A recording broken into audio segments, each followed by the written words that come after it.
totally unbiased. This also I can say that the AIB is totally unbiased and looking into the facts. Now there can be many questions also. I have seen multiple articles myself. I have seen multiple articles not only by the Indian media but also the Western media trying to promote their own narrative, their own viewpoint, their own kind of consideration. But I have to tell you that the way we are seeing the investigation is through the facts. We want to stand by the truth, not what is happening with the pilots or not what is happening with the Boeing or not what is happening with the Air India or any other stakeholder which is this. We want to stand by the truth. We want to find out what exactly happened, and that is only going to be coming out once the final report has been placed. So we have to respect the process of investigation, and once that process of investigation has happened, then we can talk about what happened and how it happened and then the corrective measures.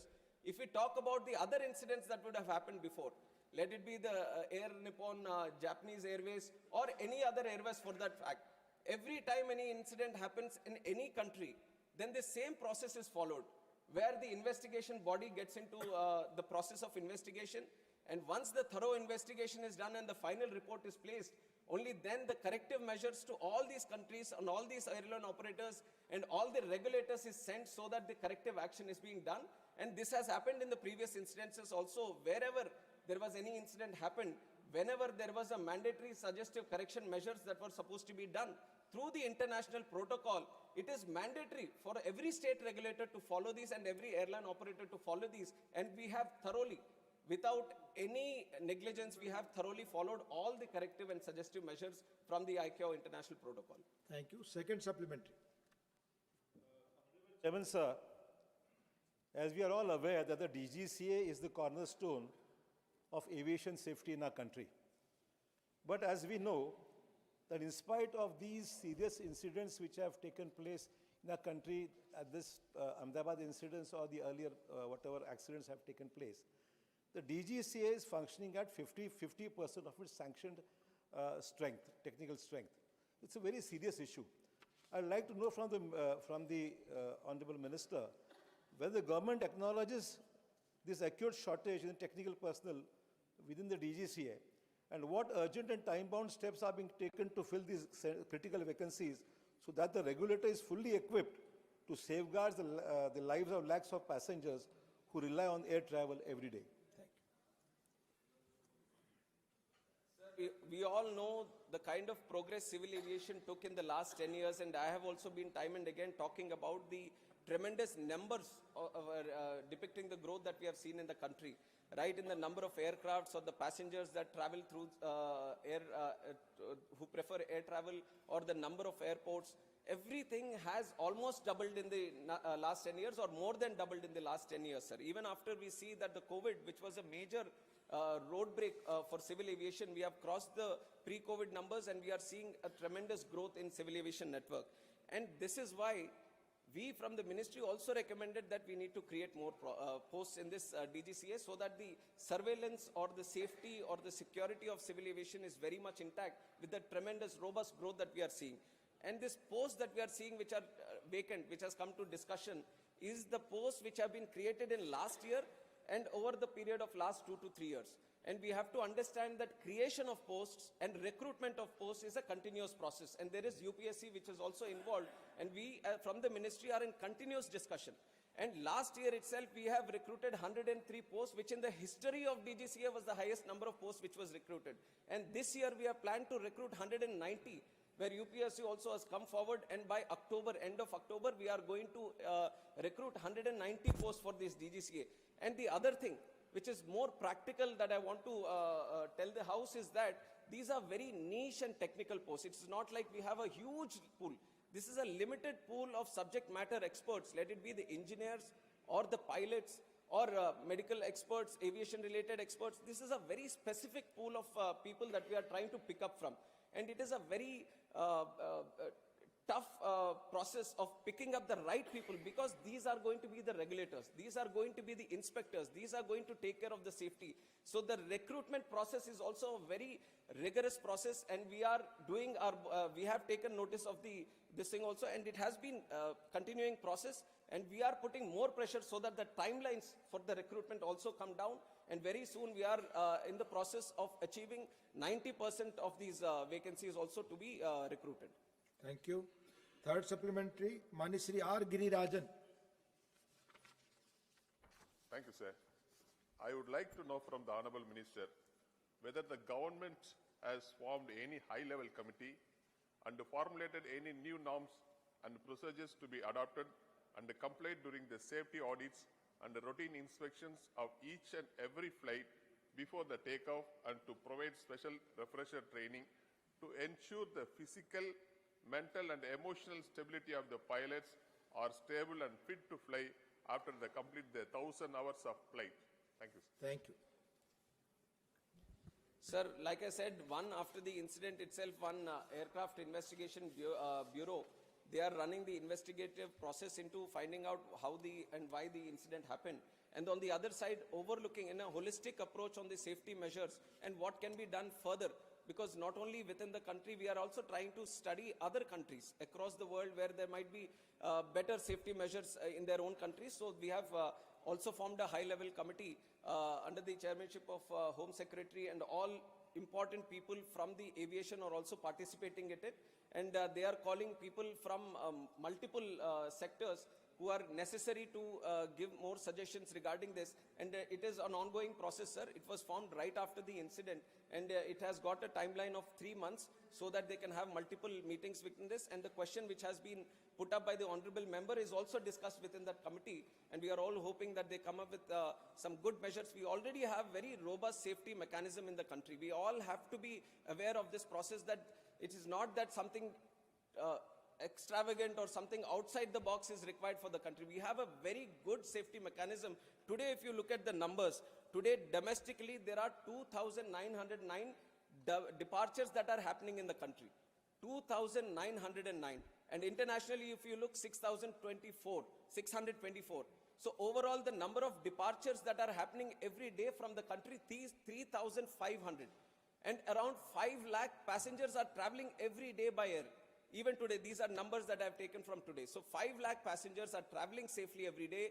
3,500 flights are taking off every day from the country. So we have a very good process, but we are not stopping there. We want things to be brought down to zero in terms of incidents or anything. That is the process that we have. That is the integrity that we have, and that is the target that we have. So we are being more open now to the suggestions that are coming into our side, and we are looking at the international process also, and some of the countries where they feel, because ICAO, which is the International Civil Aviation Organization, always has a third eye on all the countries which are running operations, which are having these civil aviation networks, because civil aviation is not a thing where it is just within the country. It is not limited within the country. There are airlines from our country which are registered in India going into other countries and picking up and traveling passengers of other countries also. And likewise, other countries, airlines are coming into our country and they are picking up our passengers. So this is a global thing. And all the countries which are having these civil aviation departments or ministries or sectors, they all have to comply with the Civil Aviation Organization, International Civil Aviation Organization protocols. And we have been very committed to maintain those protocols. And we have a very effective score of 85 in the International Civil Aviation Organization safety score. And there are other countries, and you have to imagine the numbers that India has. We have more than 160 airports in the country. And I've given you the number of passengers that are traveling every day. In other countries, you might say that New Zealand or UAE or this thing, how many airports they have? 1, 2, 3.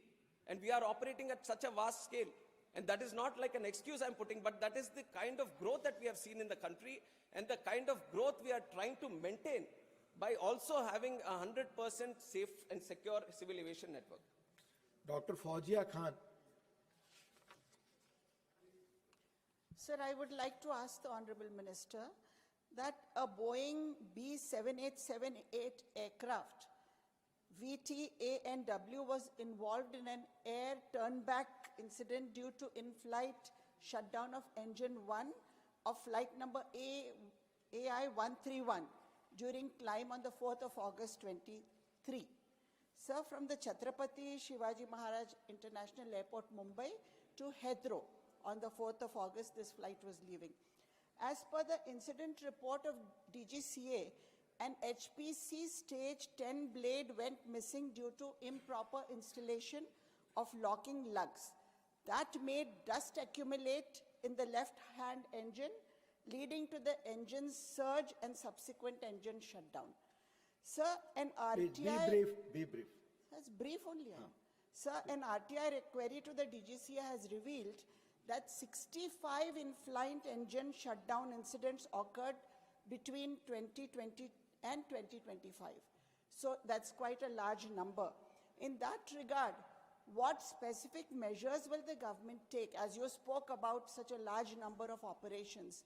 So, and we have very advanced technology as well.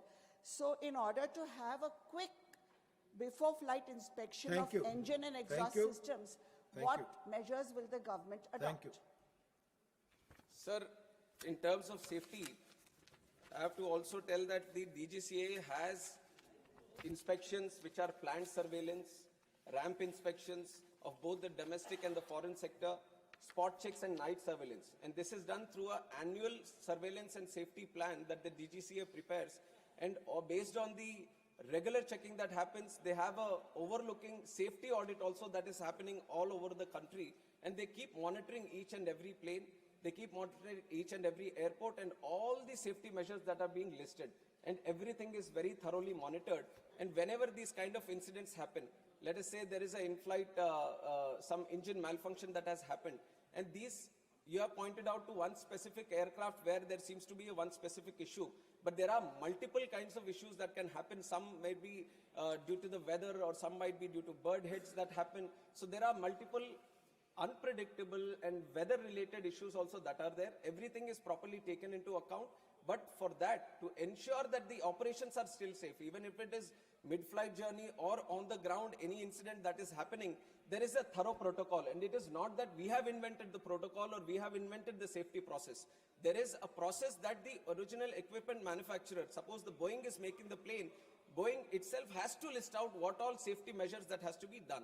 And on top of that, the FAA, which is the state regulator of that country, it also goes through a process of seeing the design, the maintenance and manufacture. It comes out with the process. Then there is the International Civil Aviation Organization, which overlooks all this, and it comes out with the process.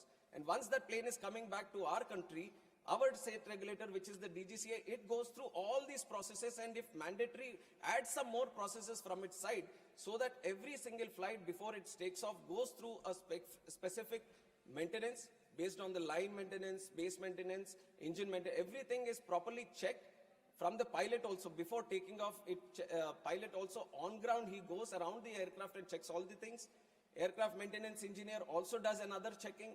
After robust checking and properly jotting down what is happening with the aircraft, only then looking at the rules and procedures, if the aircraft is good for taking off at the time, only then it is supposed to be taken off.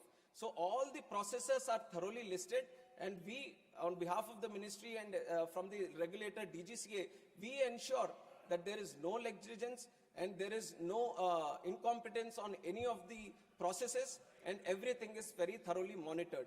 And if anything occurs also, and if there is anything which occurs due to negligence, then we take serious action on both the operator and any necessary person, and we impose penalties, suspensions. All the process of enforcement is also duly listed. Thank you. Last supplementary on this question. Mani Satnam Singh Sandhu.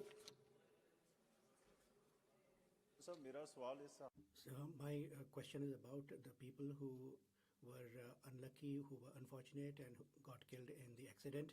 Those who got killed, nothing can be compensated for that, but something can be done for the families who were there, next of kin. Compensation has been announced for next of kin, but medical students were also killed. Medical college students, they were having meals in their hostel. My question is about them, whether compensation has been provided, whether their families who are also in trauma, any psychological help is being attempted. Thank you. Sir, first of all, I'd like to, through this house, also offer my condolences to the families of both the passengers of who were traveling in the plane, the crew and the passengers, and also the students, the families of both the students also. And this has been our idea right from the time the incident took place that we are not going to differentiate between the victims, saying that Acha, these are the people who have traveled in the plane and these are the other ones who have got affected or succumbed to outside injuries outside the plane. And all the support that is being extended to the victims of the families inside the plane, the same assistance is being extended to all the families of the people, students who have died outside also, sir. And the compensation also equally, they have also been taken into account and they are being provided the compensation and the necessary support for the future also. Much of this, the responsibility has been taken by Air India, and combinedly, all the people, both in flight and off, everyone is being taken care of, both from the family side, and all the compensation is being equal. And this, not only in terms of compensation definitely equal, but in terms of assistance also that we are trying to provide from the government side, there is no difference. We are keeping, both are being taken into account in the same process. Question number 3, Srimati Rekha Sharma ji. माननीय मंत्री जी, Honorable Minister, please. पहला supplementary. First supplementary now. Sir, through you, I would like to ask Honorable Minister, sir, whether the government has undertaken specific initiatives to promote digital upgradation and adoption of emerging technologies such as artificial intelligence among MSMEs in Haryana to enhance productivity and competitiveness. माननीय मंत्री जी, Honorable Minister, please. Honorable Deputy Chairman, sir. Basically, sir, as far as Haryana is concerned, we have done things there. AI integration and leveraging, we have been working for, and in many ways we have facilitated it also. India AI mission also is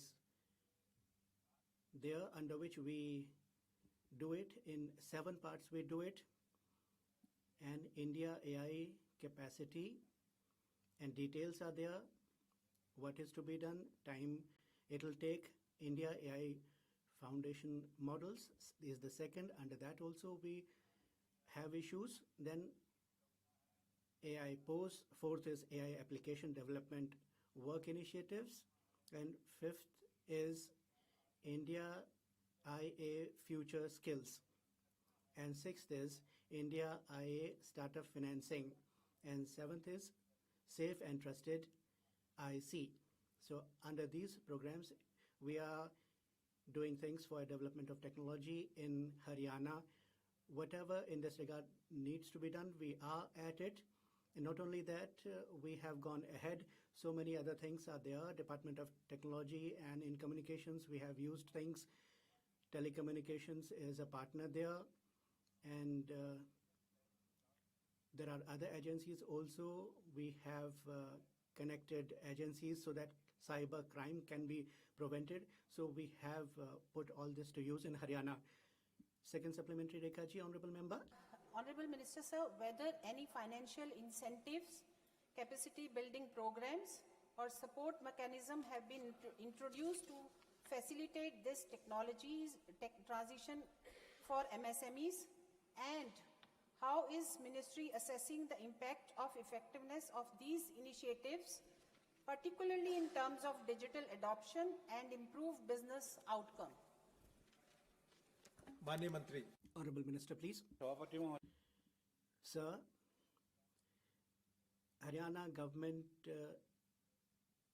has gone in for digitalization and technology upgradation, and we have put in place measures.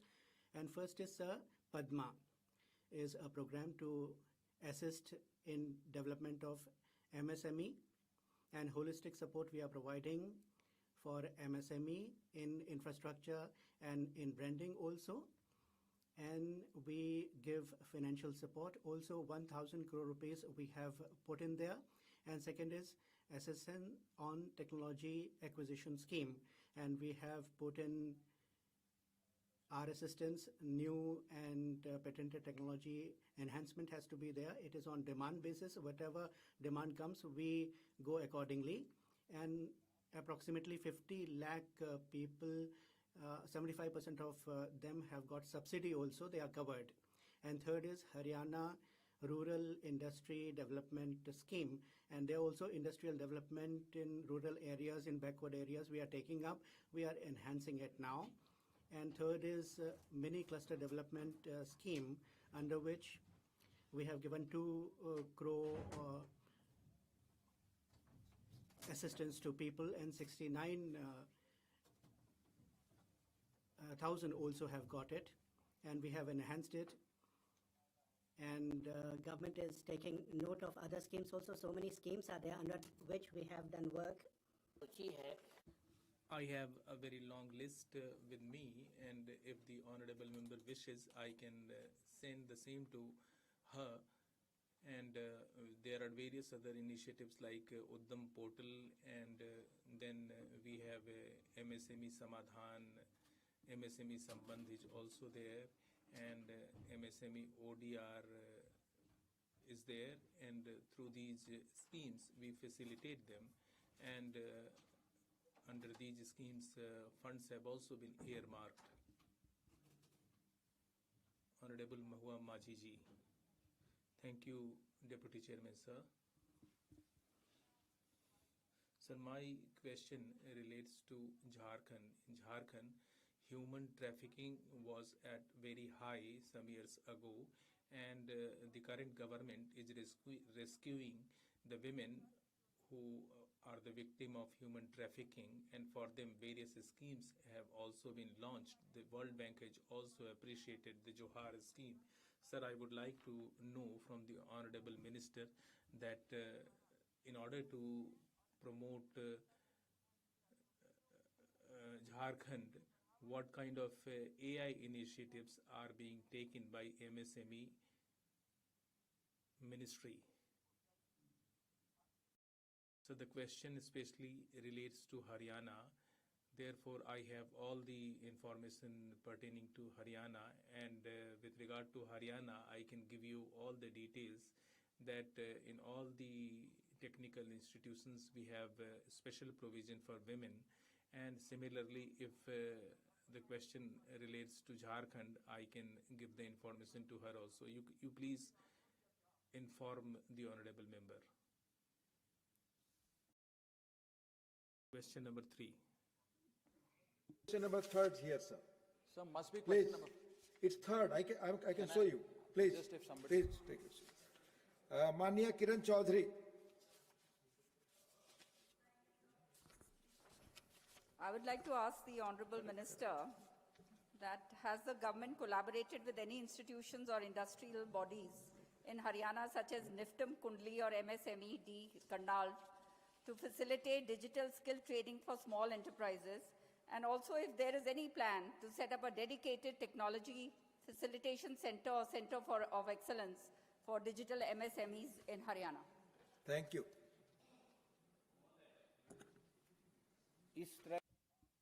So, for such activities, we are running tools room in all these states, including Haryana. As far as Haryana is concerned, we have given tools room and technology center, and I have the detail of the same. We have an institute of tools room in Aurangabad, then we have Institute of Design and Engineering. Similarly, we have an institute in Bhubaneswar. We have Indo-Danish tool room in DTR Jamshedpur. Similarly, we have set up various centers for promotion of this technology, and as regards common facilitation center, we have provided such facilities at 5 places, and if the location of the project has been given, let me tell you that we have a footwear institute in Bahadurpur, then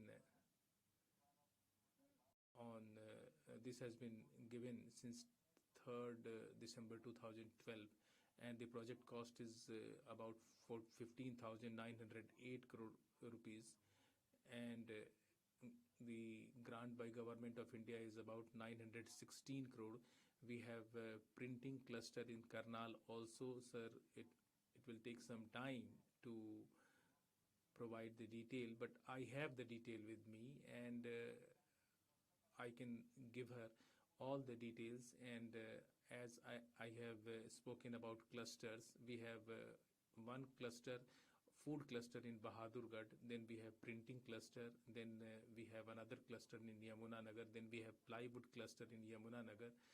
When these clusters have been started, all this information has been indicated in this.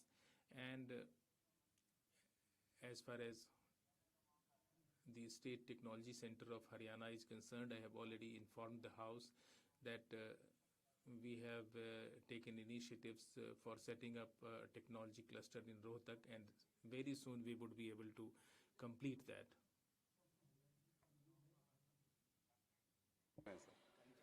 So the country is, we have one country. Sir, I would like to speak about MSME. Lakhs of people are depending upon MSMEs. However, they are struggling to get a decent income from the sector. Lack of the proper support from the government will create various problems in front of them. So my question is, how much is the total allocated amount as a union government subsidy to the sector? Thank you. Thank you. Mahoday. Sir, in a way, MSME has three organs. We have micro, medium, and small sectors, and we are especially taking two measures. First, we have created a portal, and that portal is known as Uddam Portal and Uddam Assist Portal. As far as providing more funds to it, I would like to inform the House that we have given employment to about 28 crore people. Therefore, I would like to say that with regard to the Prime Minister, it is often said that the Honorable Prime Minister only makes promises. I would like to inform the House through you, sir, that today we have provided employment to about 34 crore people through MSME, and that is not a minor achievement. And as far as the funds provided by the center is concerned, sir, we provide funds to small industries through PM Vishwakarma scheme, and the people who are indulging in minor industries, they have been provided support through PM Vishwakarma, and we have also provided funds under that scheme. There is no shortage of fund, and it is not possible to provide all the details here in this House, and if it is possible, I can send the details to the Honorable Member later on.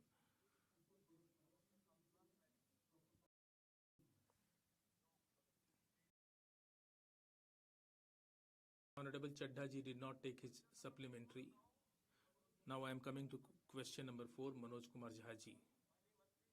Honorable Minister. Sir, I have not yet asked my question. First, I will complete the formality and then I will give you the chance. Sir, thank you. I was a bit worried that I might lose my time. We have sufficient time. Please ask the first supplementary. Honorable Deputy Chairman, sir, through you, I would like to know from the Honorable Minister. I was today seeing that all the honorable members, they have expressed their concern on this issue, and that is a concern voiced by the entire country. So a report has been leaked, and in the television reports, pilots, they are turned into villains, and they will not come on the television and they will speak about their role.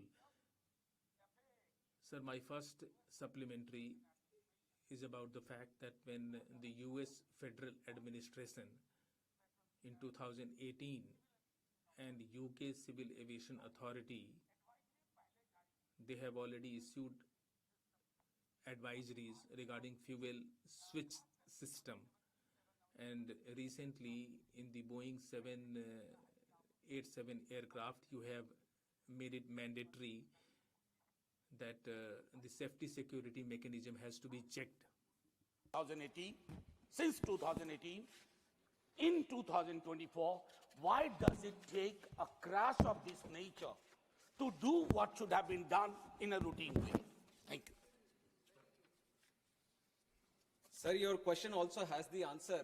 In a routine way, all these checks are already done. When there is a directive that is issued, then there is a special check that is done.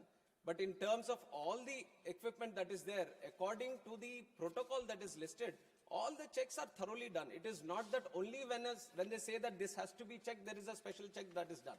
All the fuel switches, all the cockpit, all the tires, everything get checked very robustly, very regularly. That is why we have a very tough process. But taking an advance, like you said, we wanted to be more thorough. All checking has been duly happening from that time. And what you have mentioned, what the FAA has done also, there are two types of directives. That is, one is the AD, which is the Airworthiness Directive, which is a mandatory, that all the other state regulators, they all follow. But what you have mentioned right now is a special Airworthiness Information Bulletin, which is not a mandatory thing. Like you said, if necessary, then the state regulator can do it. But at that point of time, the regulator also took a call that this is not a mandatory thing, and we, on our process of ensuring safety, we have a very good, robust process. So there is not a special check that is required because it was not a mandatory thing that was advised. But after the report has come, we have taken that also into cognizance to ensure that there is further, because like you said, these reports that have come. But I can show you 150 reports where every possible angle that the report can be, everything is already listed. Koi bhi agar report aa jata to, If there is any report, you could always have told.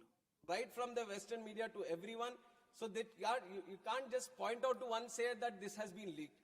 Because all the reports, I have 10 different angles which are written, which are now not coming out, not being discussed, because they are not touching this topic. But had it touched another topic, another report would have come ki isne already ye likha hai. So this has been right because of the interest that has been there. This has been going on right from day one itself, multiple theories, multiple angles, multiple stories. That is why I have once again, it's an appeal made by the AIB, through myself also, I'll make it again to the House, and through you to the larger section of the country also, is to maintain patience until the final report comes out. And we want the truth to be coming out, and we have to give that much space for our AIB also to work. And that is what I request. Second supplementary, Mani Jhaji. Shukriya Up Sabha. Thank you, Deputy Chairman, sir. When I said that you already had these reports and advisories with you, and he told me that my question itself has the answer, and An unfortunate irony, not a plain statement. Second Having said that, thoda background. sir, I was going into a background. All of you, my friends here, that the duopoly, this Airbus, Boeing, we are aware at the global scale. Let's not get into that. What is important? The in-house mechanism, nearly 50% of sanction posts in DGCA are vacant. Doesn't it affect DGCA's capacity? Particularly, I repeat, particularly when during the search, during the investigation, many newspapers reported this, that why such anomalies, aisi visangatiyan. These anomalies only come out when we have a tragic accident, and only then we spring into action. Been created because it was a request from the ministry. Now with the growth that we have seen in civil aviation, we wanted more people within the DGCA. And these posts have been posts have been created in the last 2 years only. And the process, right, it's not that when you say that why are they vacant, it is not that we have stopped from recruiting. Right from the day they were created, we have started the process. It is a continuous process. It has to go through various cycles of recruitment also. And the only thing that I wanted to mention so that everyone knows a little bit about what is happening in this recruitment is that this is a very specific pool of people that we are trying to recruit. It is not that we have extensive pool of people. These are subject matter experts, especially in aviation. We are trying to pick up senior people that we are trying to pick up, and who have a demand internationally and in other wings also. And we have a lot of people coming in from Air Force, and they have their own preferences also. So there is a limited pool that we are trying to work with, and we have done every single, in fact, we have put in more effort to do this. That is why I have also mentioned that in the last year, 103 posts which have been recruited was the highest ever. Because we wanted to speed up the process, we wanted to ensure that DGCA, the posts that are created is well equipped and it is full of the people that have to be recruited and no vacancies. It is an ongoing process. This year we are committed to take in 190 more, and also in the future all the posts are being worked out in such a way that no vacancies, the situation of no vacancies does not arise. First supplementary, Mani Sanjay Singh, not present. Mani Sri Raghav Chadha.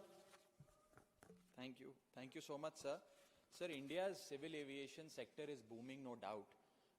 But it appears that the regulator, the DGCA, which is the backbone of the sector, is cracking up under pressure.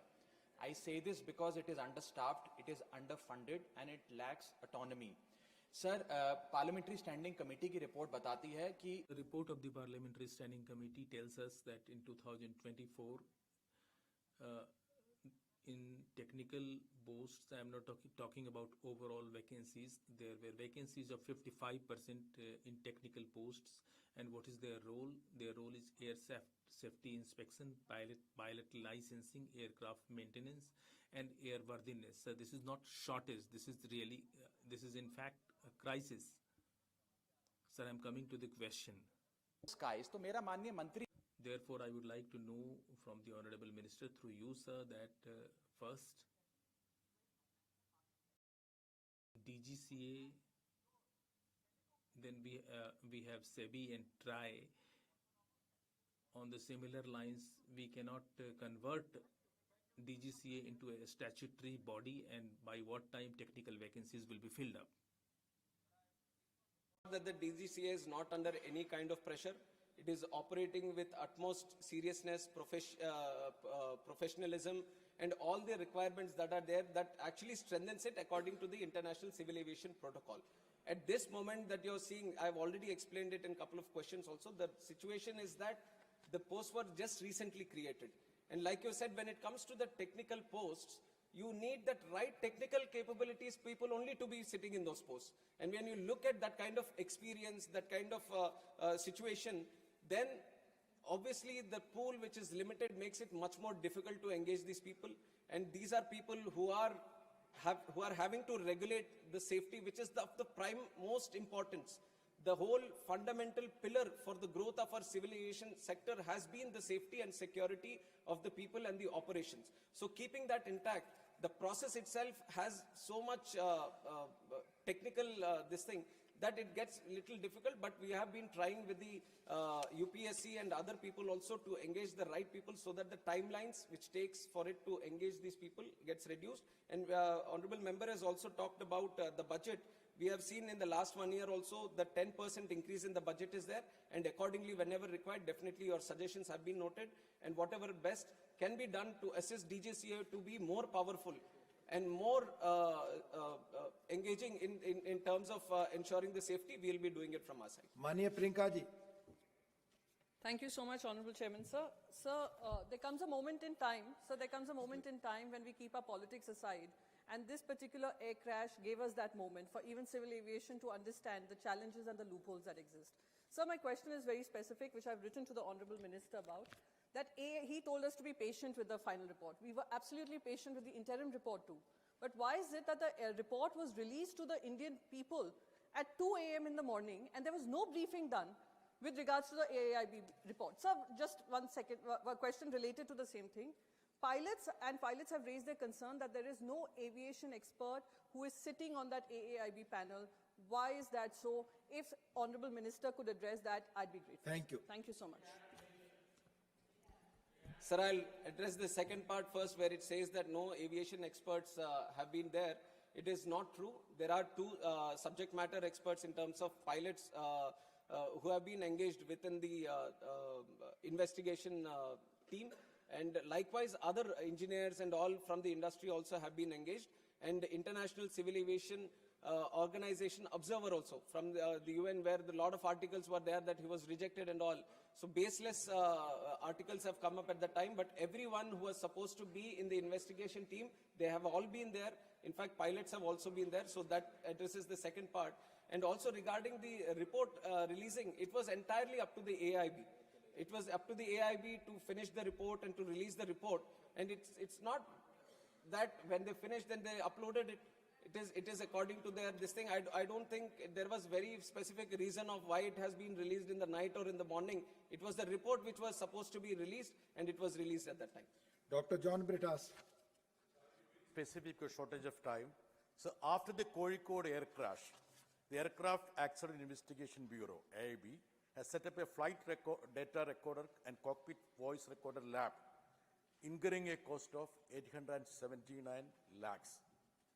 Is it a fact that the investigation, even after that, the investigation is being conducted by AIB lab, or has the Indian government sought any assistance from a foreign country?